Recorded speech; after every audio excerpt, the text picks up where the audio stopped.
এখন যেটা দেখতে পাচ্ছি খবর হচ্ছে সব আওয়ামী লীগের নেতা কর্মীরা সব এখন ক্যান্টনমেন্টে আশ্রয় নিয়েছে। ভারতীয় রস এবং আর্মি পুলিশের পোশাক পরে থানার পর থানা ধ্বংস করে দিয়েছে, পুলিশকে হত্যা করেছে। সমগ্র সেনাবাহিনীর সদস্যরা আমার সাথে ছিল বলেই আজিজ বাঁচার জন্য আমাকে ফোন করেছিল। আপনারা সবাই জানেন একই অবস্থা আছে সেনাবাহিনীতে। এখনো শত শত সেনাবাহিনীর সদস্যরা বলছে, স্যার এগুলা কি দেখছি, গণঅভ্যুত্থান হলো, কোথায় সে বিপ্লবী সরকার? আবার তো ভারতীয় রসরাই চেষ্টা করছে। সেনাপ্রধান কেন চুপ করে আছে, আমাদের গুলি করতে দিচ্ছে না? আপনাদের যদি মনে থাকে 5 তারিখের আগে সেই ভারতীয় রসের লোকরা যারা কিনা আপনার পণ্য বর্জন টর্জন করেছিল, তারা বাধ্য করছিল যে আর্মি গুলি করছে। প্রমাণ পেলেন যখন আর্মির লোকরা এইসব ভিডিও এবং ছবি দিতে শুরু করে, তখন মানুষ বুঝেছে যে আর্মি গুলি করেনি কখনো। কিন্তু যখন গণহত্যা চলছিল, তখন মানে স্বাধীন হয়ে গেছে 5 তারিখের পরে, তখন উচিত ছিল আর্মির কিছু করা। আমি বুঝি, এখনো আমি বিশ্বাস করতে চাই যে ওয়াকার জনগণের সাথেই আছে। কেননা শেখ হাসিনা যখন বলেছে গুলি করতে, সে না করেছে, কিন্তু যে এসএসএফ এবং পিজিআর সেটা সরাসরি হলো প্রধানমন্ত্রী অর্থাৎ মাফিয়া শেখ হাসিনার অধীনে ছিল। সেই জন্য তারও জীবনের নিরাপত্তা ছিল না বলেই এই ঘটনাটা ঘটেছে। কিন্তু এখন যেটা দেখতে পাচ্ছি খবর হচ্ছে সব বিএনপির নেতা, আওয়ামী লীগের নেতা কর্মীরা সব এখন ক্যান্টনমেন্টে আশ্রয় নিয়েছে। আমি ধরে নিলাম নিয়েছে, যেহেতু আমি বলেছি আমার এই 10 পথে আছে, কেউ যেন না পালায়। এবং বলেছিলাম তাদের কাছ থেকে অর্থ সংগ্রহ করতে হবে, প্রকাশ্যে জনগণকে বলতে হবে এই অর্থ দেশমুক্তি বিপ্লব বা বিপ্লবী সরকারের একটা আলাদা অ্যাকাউন্টে দিবে। জনগণ জানবে কে কত হাজার কোটি টাকা দিয়েছে। কেননা দেশে এখন এমন অভাব, মানুষ না খেয়ে আছে। যারা শহীদ হয়েছে 10 পাতায় বলা হয়েছে তাদেরকে প্রথমে 1 কোটি টাকা করে দেওয়া হবে, এবং আহত হয়েছে, নিহত হয়েছে, সরকারের দায়িত্ব সম্পূর্ণ সম্মান এবং সুন্দর জীবনযাপন করবে। কোথায় কোনো গোপনে যেন অর্থ দেওয়া নেওয়া না হয়। আমি বিশ্বাস করি কেউ পালাতে পারেনি। তবে ওই জিয়াকে ধরতে নাটকটা করার প্রয়োজন ছিল না। কতগুলো বাটপার আছে, এগুলো খবর দেয় জিয়া পালিয়ে যাচ্ছে, দিস দ্যাট। ওটা ডিজিএফআই, ওই হামিদ বদমাইশটা কাকে দিয়ে করাচ্ছে আপনারা বুঝতেই পাচ্ছেন। জিয়ার মতো লোককে ধরে, আর সে প্লেনে উঠলো কি করে, তারপর আবার প্লেন ফেরত এনে নাটক দেখানো। মানুষকে এইভাবে হাসিনার মতো ব্যস্ত করার চেষ্টা করবে না। 18 কোটি মানুষ এখন সারা সম্পূর্ণ দেশকে নিরাপত্তা দিচ্ছে। আমি তাই ওয়াকারকে বলবো, প্রধান উপদেষ্টা যেন দেশ চালায়। তুমি যদি জনগণের পক্ষে থাকো, যেভাবে সাধারণ পুলিশ, সাধারণ বিজিবি, সাধারণ আনসার এবং সেনা সদস্যরা সবাই জনগণের পক্ষে আছে, আর ভুল করো না। তুমি যদি জনগণের পক্ষে 10 পাতা অনুযায়ী কাজ না করো এবং প্রধান উপদেষ্টাকে দেশ চালাতে না দাও এবং এই ভারতীয় রসদের পরিবর্তন না করো, তাহলে ধরে নেওয়া হবে তুমি ভারতীয় রসের অধীনে আছো। তাহলে এমন গণঅভ্যুত্থান হবে। আমি বলেছি আল্লাহ ঘটিয়েছেন। হাসিনা ভাবতেও পারেনি যে ভারত তাকে নিরাপত্তা দিচ্ছে, আর চিন্তা কি, কোথায় চলে গেছে। আল্লাহর গজব আবার আসবে, এটা বিশ্বাস করতে হবে। তাই আমি বলছি, যাদেরকে ধরা হয়েছে তাদেরকে অর্থ সংগ্রহ করে গ্রেফতার করে রাখা হোক, বিচার পরে হবে। এবং এই অর্থ যেন বিপ্লবী সরকারের একটা অ্যাকাউন্ট খুলে সেখানে যাবে। বাংলার জনগণকে জানাতে হবে কে কত টাকা দিয়েছে। এই টাকা দিয়ে যারা শহীদ হয়েছে, যারা আহত হয়েছে, বাংলার মানুষ খেতে পাচ্ছে না, তাদেরকে আগে বাঁচাতে হবে। সাথে সাথে নতুন সংবিধান রচিত হবে। তার কোনো আওয়াজই পাচ্ছি না আমি।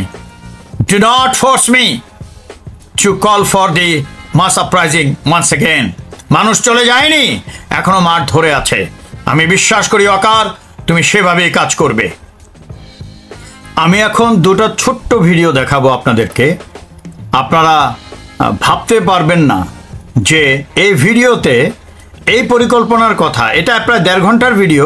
তারপরে ভারতীয় পররাষ্ট্রমন্ত্রী তাদের সংসদে যেটা বলেছে, এটা হলো পলিটিকো আলদি সাম্বডি, ওই যে এটা পরিচালনা করছিল টকশোটা, সে বলছিল এটা 71 সনে হওয়ার কথা ছিল, ইন্দিরা গান্ধী ফেল করেছে। যা আমি গত 5 বছর বক্তব্যে বলেছি যে ভারত এই দেশটাকে প্রদেশ করতে চায়। তো আপনারা শুনেছেন যে আমাদের উত্তর নিয়ে নিবে, গোর্খাল্যান্ড করে ফেলবে, দক্ষিণ নিয়ে নিবে। আমাদেরকে এটা আপনারা পুরোটা শুনলে দেখবেন। এবং কি ডক্টর ইউনূসকে গালিগালাজ করেছে। তো ওখানে তারা বলছে এই ছোট্ট একটা ল্যান্ড নিয়ে এসে বুদ্ধু, আমাদেরকে বুদ্ধু বলে। অর্থাৎ তাদের দেশে যেরকম দলিত বা ওই শ্রেণীর লোকদের যেভাবে অত্যাচারিত করা হয়, আমাদের সেরকম দলিত মনে করে এই ভারতীয় রডসরা। Sub standard this people thinking to high. আপনারা অনেকে বলছেন, লিখছেন আমাকে যে এটার পিছনে আমেরিকাও আছে। আমি আপনাদেরকে স্পষ্ট করে বলে দিতে চাই, 71 সনে কেন ইন্দিরা গান্ধী প্রদেশ করতে সাহস পায়নি? কেননা তখনও আমেরিকা এগিয়ে আসছিল, তাদের যে ফ্লিট নিয়ে বে বেঙ্গলে আসছিল। পসিবল হয়নি। আমেরিকা সারা জীবন বাংলাদেশের বন্ধু। যদি আমেরিকার হেল্প থাকতো বা রাজি থাকতো ভারতের পরিকল্পনার সাথে, তাহলে দেখতেন ভারতের ডিভিশন ঢুকে যেত বাংলাদেশে। ভারত এটা বোঝেনি। সারা জীবন ভারতকে বলেছি ডিপ্লোম্যাটিক রিলেশনশিপ করুন, নেবারদের সাথে আমাদের বন্ধুত্ব প্রয়োজন আছে। কিন্তু আপনারা যেভাবে লুটপাট করছেন, আপনারা তো বাংলাদেশকে পেয়েছেন সোনার খনি, সে সোনার খনি এখন হাতছাড়া হয়ে যাচ্ছে। Do not try any further. হ্যাঁ, উত্তর নিয়ে নেবেন, দক্ষিণ নিয়ে নেবেন, এত সোজা? এই 18 কোটি লোক কি আঙ্গুল চুষবে? সো আর ভারতীয় পররাষ্ট্রমন্ত্রী কি বললেন? তিনি বললেন যে অনেক কথাই বলেছেন, তার মধ্যে তিনি বললেন যে হাসিনাকে তারা আশ্রয় দিয়েছে। আপনারা খেয়াল করে দেখুন, সব সময় সব গন্ডগোল ইলেকশনের আগে বলেছে পররাষ্ট্র মন্ত্রণালয় থেকে, ভারতের পররাষ্ট্র মন্ত্রণালয় থেকে, যে এটা বাংলাদেশের আভ্যন্তরীণ বিষয়, আমরা এটাতে হস্তক্ষেপ করব না। এরম এত মিথ্যুক শয়তানরা তো মিথ্যা কথাই বলে। শয়তানরা আসল কাজটা করে তলে তলে। তাহলে তোমরা যদি হস্তক্ষেপই না করবা, যে বাংলার জনগণ গণতন্ত্র রক্ষার জন্য এই মাদারা মাফিয়াকে পতন করিয়েছে, তাকে তোমরা আশ্রয় দিতে গেছো কেন? দিয়েছে কেন জানি না, আমি এখনো জানি না হাসিনা কোথায়, কেন তার ছেলে কথা বলছে, অন্যরা কথা বলছে। হাসিনার টুইটার আছে, ফেসবুক আছে, সব কিছুই আছে। তার মধ্যে এই কথাকে আর্মি বা পুলিশ বা বিডিআরে যখন তাদের টর্চার সেলে বা ডিজিএফআই টর্চার সেলে অত্যাচার হয়, তখন কোনো ছবি ভিডিও তোলার নিয়ম নাই, আর প্রকাশ করা তো দূরের কথা। ওই জিওসি একটু নাটক দেখালো আর কি, তাদেরকে ধরে এনে মেরেছে। এসব বন্ধ করো। You people are general. তোমরা কি অফিসার হওয়ার যোগ্য নাকি আমার সন্দেহ আছে। What type of general you people are? এইগুলা আমি বলছি। অনেকে আপনারা লিখছেন, স্যার আপনি ফেরত আসুন, আপনি না আসলে কিছু হবে না, আপনি তাড়াতাড়ি চলে আসুন। আমি আপনাদের বলছি, আমার পাসপোর্ট 5 বছর ধরে ব্লক করা আছে। আমি লন্ডনের বাইরে যেতে পারি না। আমি এখানে গৃহবন্দীর মতোই আছি। আপনারা দেখছেন এই বিপ্লবী সরকার আসার পরে ভারতীয় রসরা, চোর, গুন্ডা, বদমাশ অনেককে ছেড়ে দিচ্ছে, ভালো মানুষকেও ছাড়ছে। কিন্তু আমার যে মামলা আন্তর্জাতিক কোর্টে, ইন্টারপোলকে বলা হয় কোয়াসাই জুডিশিয়ারি, অর্থাৎ এটা একটা অর্ধ বিচারিক প্রতিষ্ঠান। জাতিসংঘের মতো 195টা দেশ হলো সদস্য। সেখান থেকে বলে দিয়েছে মামলা সব ভুয়া, আমার নাম ইন্টারপোল থেকে উঠে গেছে। কই, এই সরকার তো এই ধরনের। আই ডোন্ট রিকোয়েস্ট এনিবডি, আমি রিকোয়েস্ট করি আল্লাহকে। আমি রিকোয়েস্ট করছি না, আমি বলছি আপনারা যারা বলছেন আমাকে চলে আসতে, এই হলো আমার অবস্থা। না আছে পাসপোর্ট, না আছে মামলার কোনো খবর ইত্যাদি, আপনারা দেখতেই পাচ্ছেন। তাতে কিছু আসে যায় না। আল্লাহ যখন চাবেন তখনই আসবো। কিন্তু ওই 10 পাতা নেতা, আমার আসার প্রয়োজন কি? ওইটা অনুযায়ী গণ অভ্যুত্থান হয়েছে, ওইটা অনুযায়ী দেশ স্বাধীন হয়েছে, এবং দ্বিতীয় স্বাধীন হয়েছে, দ্বিতীয় মুক্তিযুদ্ধ হয়েছে, এবং ওইটা অনুযায়ী দেশের জনগণ ক্ষমতায় আসবে নতুন সংবিধান করে। আপনারা দেখেছেন যে আমার এক ভাইকে ধরে নিয়ে গেছে, সেই 2021-এর ফেব্রুয়ারি মাসে, এখনো জেলে আছে। আমার 3 জনকে ধরে নিয়ে গিয়েছিল, তার মধ্যে ক্যাপ্টেন জহুরকে হত্যা করেছে, আপনারা জানেন, জেলে পিটিয়ে অত্যাচার করে, যেহেতু সে আমার বিরুদ্ধে সাক্ষী দেয়নি। তারপরে লান্স কর্পোরাল আকিদুল আছে, তারপর ওয়ারেন্ট অফিসার খুরশেদ সাহেব এখনো জেলে আছে। অন্যরা ছাড়া পেয়ে গেছে, কিন্তু এরা বিনা বিচারে জেলে আছে, মিথ্যা মামলায় জেলে আছে। তাও আমার সব বাড়িঘর লুট করে নিয়ে গেছে। ওই জিনিসপত্রকে ফেরত দিয়েছে, আল্লাহই দিবে, চিন্তার কারণ নাই। এসবের কোনো খবর নেই। আপনারা বলছেন, হ্যাঁ আমার একদম ছোট ভাই যা মনে করেছিলাম মারা গেছে, তাকে এই টর্চার সেল থেকে, যাকে আমরা বলি ডিজিএফআই আয়নাঘর, সেখান থেকে বের হয়েছে যখন আজমি স্যার এবং অন্যান্যরা বের হয়েছে। কিন্তু তার সমগ্র শরীরে শত শত হাজার হাজার ইঞ্জেকশনের দাগ, সে ইমব্যালেন্স, অর্থাৎ মানসিকভাবে ভারসাম্যহীন আর কি। তারপরে একটা তরতাজা যুবক 60 বছরের বৃদ্ধর মতো দেখা যায়। সে শুধু এসেছে, কিন্তু তার জীবন তো প্রায় শেষ।